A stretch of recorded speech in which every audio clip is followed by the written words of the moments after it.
natin ito, di ba? Pero yun lang, tanongin ko lang, bakit believe? At ano ang bawat isa, bakit believe? At ano ang kinabibilip nyo sa inyong sarili? At kung meron kayong isang taong, kasi di ba, say what you wanna say. Kung meron kayong isang taong may gusto kayong sabihin, say what you wanna say, kaninong tao at ano yung isi-say nyo. Una, bakit believe? Actually po, nung nag-isip po kami ng pangalan and yung naisip ko talaga, ako po na particular nakaisip po ng believe.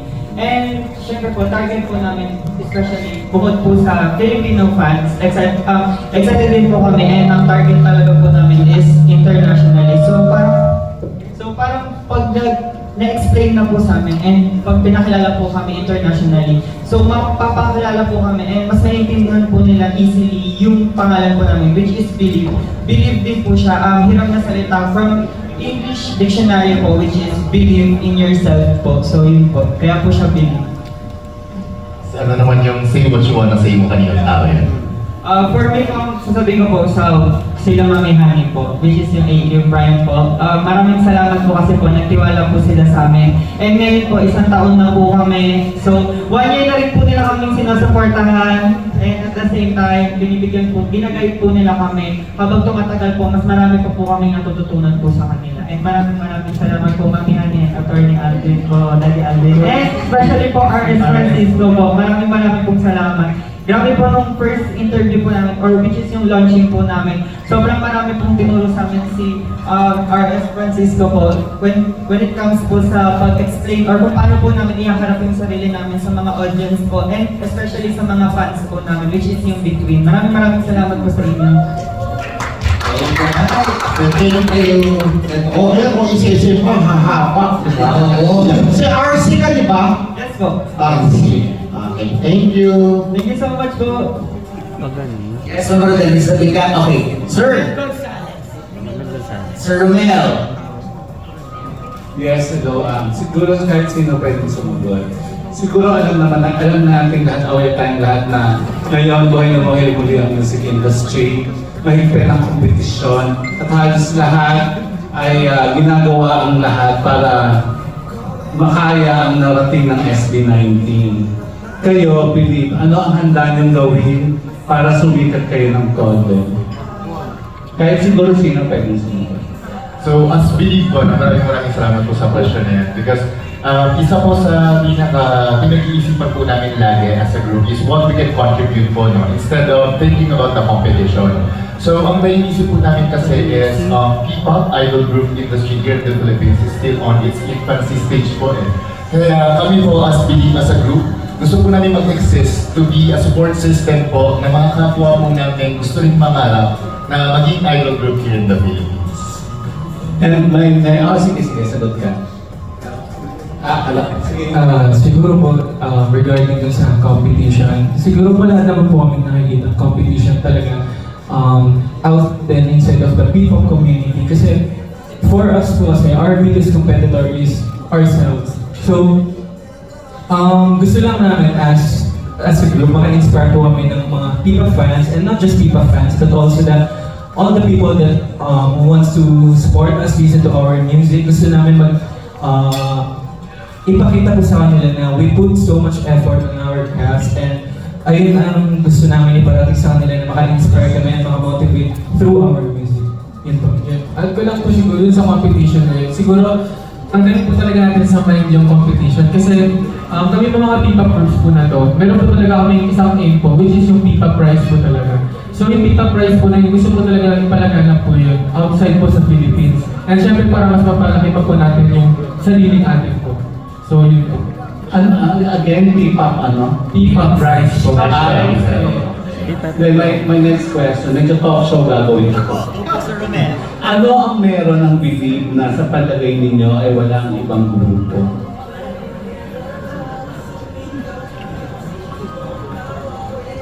Hindi naman po sa, it's a very controversial question po kasi, no? Kasi if we answer this technically, syempre magkakaroon po ng mga questions. Ano ba yung po kami. Oo. Pero siguro, instead of that, gusto ko lang pong ipagmalaki, no? Hindi po yung meron or wala, no? Instead, gusto po namin parang i-believe, nakakabilib to, kasi meron po kami napakaganda, napakamapagmahal na support system. Coming from our bosses, coming from our partners, coming from our betweens. Yun po yung isa sa pinaka-gusto namin ipagmalaki. Bakit po may believe?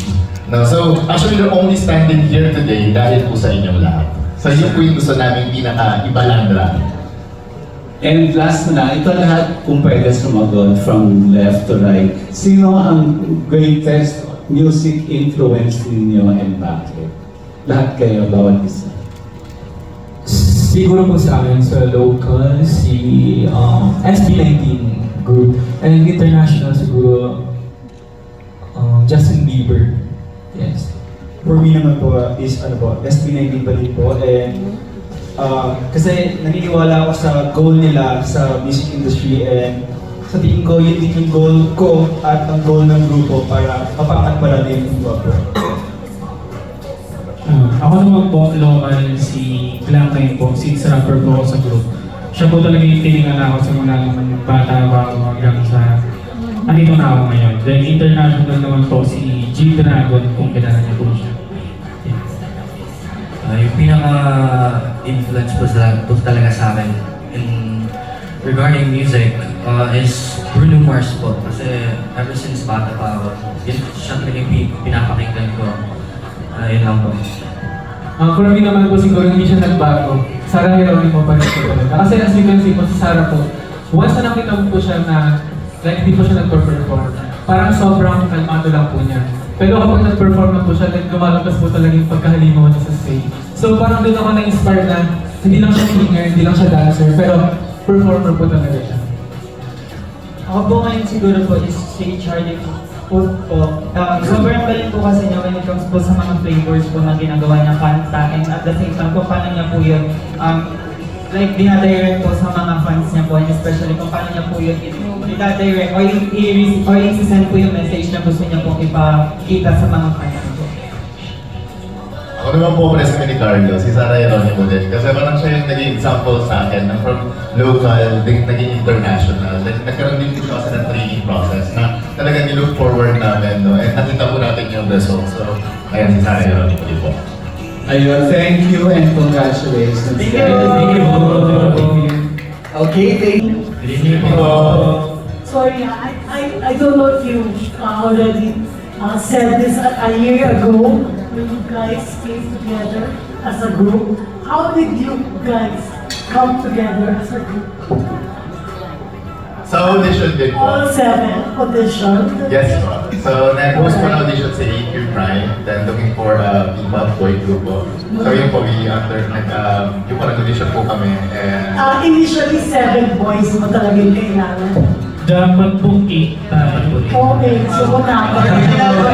Pero syempre po may inspiration po sila Attorney Aldwin po. Na syempre po 7 po talaga. Especially si Artist Francisco po, which is gusto niya po kasi talaga na 7 kasi po laki 7 po na. Pero gusto lang po namin i-share na ang funny kasi before po kami ma-form as 7 sa 80 Prime na group, magkakakilala na po kami outside. Like the Wolf po kami, like me, kilala na po si RC, then JT, and J-Mac Edgardo, tapos si Kayuki and Kazio. Kaya siguro ganun din naging solid yung band namin sa group. Mas nag-work po kami as a group. Alright, how was the past year been with you as a group? The 1 year that you've been in the music industry. So to be honest po, nung una po akala ko dati, once na nag-debut ka na, like all set na yan, like success na yan diretsyo. Still saving. Akala ko dati, once na nag-debut ka, ayan na yan, dyan ka na yun. Pero nagkamali ako sa part na, doon pa lang pala nagsimula yung totoong success, totoong ladder. Doon ka pa lang pala unang, yung step mo doon pa lang na simula. So for me po, yung buong 1 year na yun, sobrang growth na natutunan ko na may mga bagay na akala ko alam ko na, pero hindi ko pala. So syempre po nag-take, pasalamat ko rin sa management ko namin kasi hinihelp ko talaga nila kami ma-hone yung personality po namin. So for me po yung growth po talaga sa buong isang taon, sobrang laki po talaga.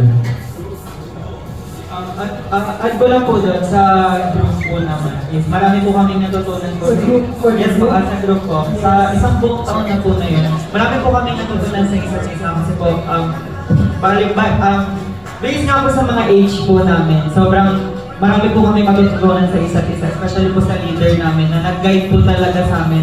And ayun po, marami pong pros and cons yung mga napagdaanan po namin. Pero sobrang masaya po kami kasi po nalagpasan po namin yan ng sama-sama po and wala pong bumitaw po. So yun po.